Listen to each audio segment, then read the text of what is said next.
জানিয়ে দিব হাতে থাকা সর্বশেষ আপডেট বাংলা সংবাদ। প্রথমেই সংবাদ শিরোনাম, হঠাৎ যে কারণে আলোচনায় রিসেট বাটন প্রসঙ্গ। এরপর জানিয়ে দিব ঢাকা বিশ্ববিদ্যালয় থেকে সচিবালয়ের দূরত্ব 4 মিনিটের, বলেছেন হাসনাত। এদিকে দ্রুত সময়ে নির্বাচন আয়োজন করা অন্তর্বর্তী সরকারের দায়িত্ব, বলেছেন রিজভী। আরও জানিয়ে দিব নেপাল থেকে ভারত হয়ে 40 মেগাওয়াট বিদ্যুৎ আসবে দেশে। সর্বশেষ জানিয়ে দিব উপকূল ও সাগরে ঝড়ের শঙ্কা, 3 নম্বর সতর্কতা। এতক্ষণ শুনছিলেন সংবাদ শিরোনাম, এবারে বিস্তারিত। তবে অনুরোধ থাকবে ভিডিওটিতে একটি লাইক করবেন এবং কমেন্ট করে জানিয়ে দিবেন কোন জেলা থেকে আপনি আমাদের এই ভিডিওটি দেখছেন। হঠাৎ যে কারণে আলোচনায় রিসেট বাটন প্রসঙ্গ। সম্প্রতি এক সাক্ষাৎকারে রিসেট বাটন নিয়ে কথা বলেন অন্তর্বর্তী সরকারের প্রধান উপদেষ্টা মোহাম্মদ ইউনূস। সেই বক্তব্যের জের ধরে সামাজিক যোগাযোগ মাধ্যমে, বিশেষ করে ফেসবুকে চলছে তুমুল আলোচনা। এই শব্দ দুটো এখন ফেসবুক সার্চের ক্ষেত্রে পপুলার নাও ক্যাটাগরিতে চলে এসেছে।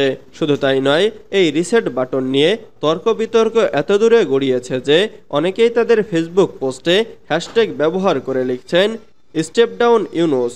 এমনকি টুইটারে যে হ্যাশট্যাগুলো এই মুহূর্তে বাংলাদেশে ট্রেন্ড করছে, এটি তার মাঝে অন্যতম।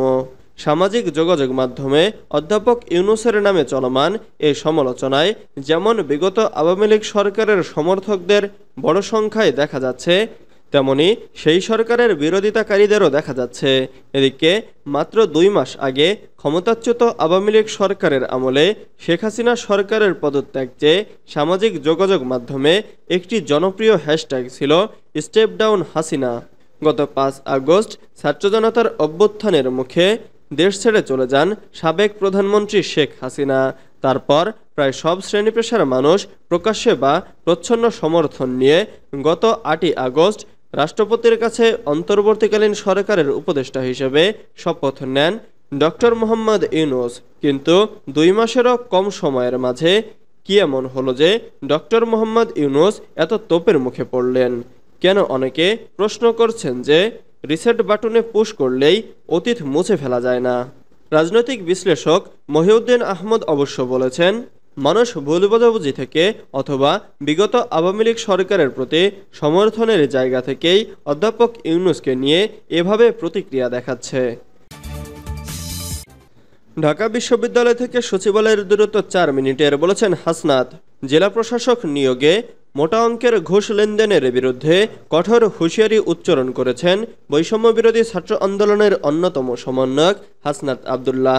তিনি বলেন, আপনাদের সচিবালয় ঢাকা বিশ্ববিদ্যালয় থেকে 4 মিনিটের ডিস্টেন্স।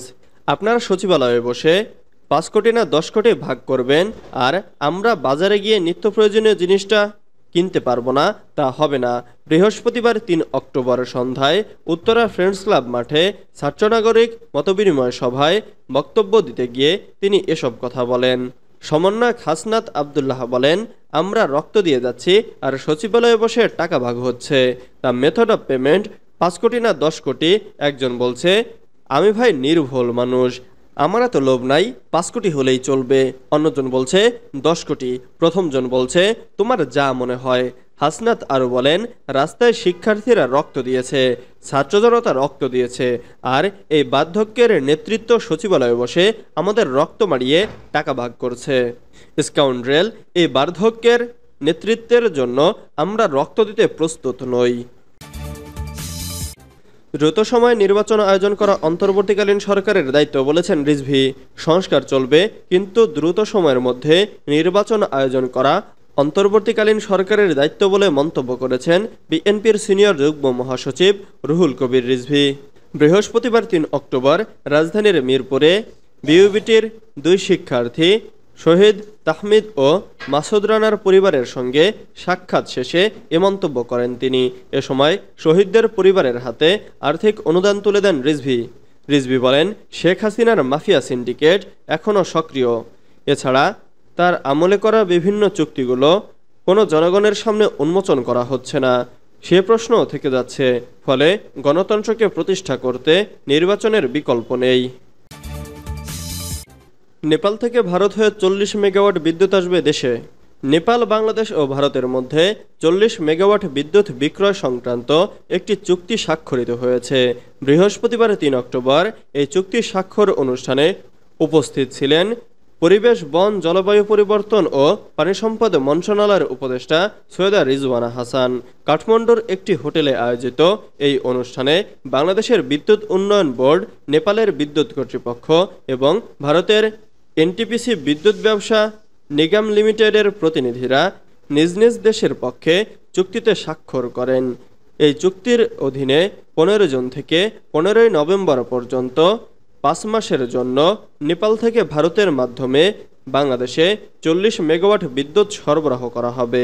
এ সময় উপদেষ্টা সৈয়দা রিজওয়ানা হাসান তার বক্তব্যে বলেন, এই চুক্তি আঞ্চলিক জ্বালানি বাণিজ্য সম্প্রসারণে একটি গুরুত্বপূর্ণ পদক্ষেপ। এটি শুধু তাৎক্ষণিক বিদ্যুৎ চাহিদা পূরণের বিষয় নয়, বরং আমাদের দেশের দীর্ঘমেয়াদী এবং পরিবেশবান্ধব জ্বালানি নিরাপত্তা নিশ্চিত করারও প্রক্রিয়া।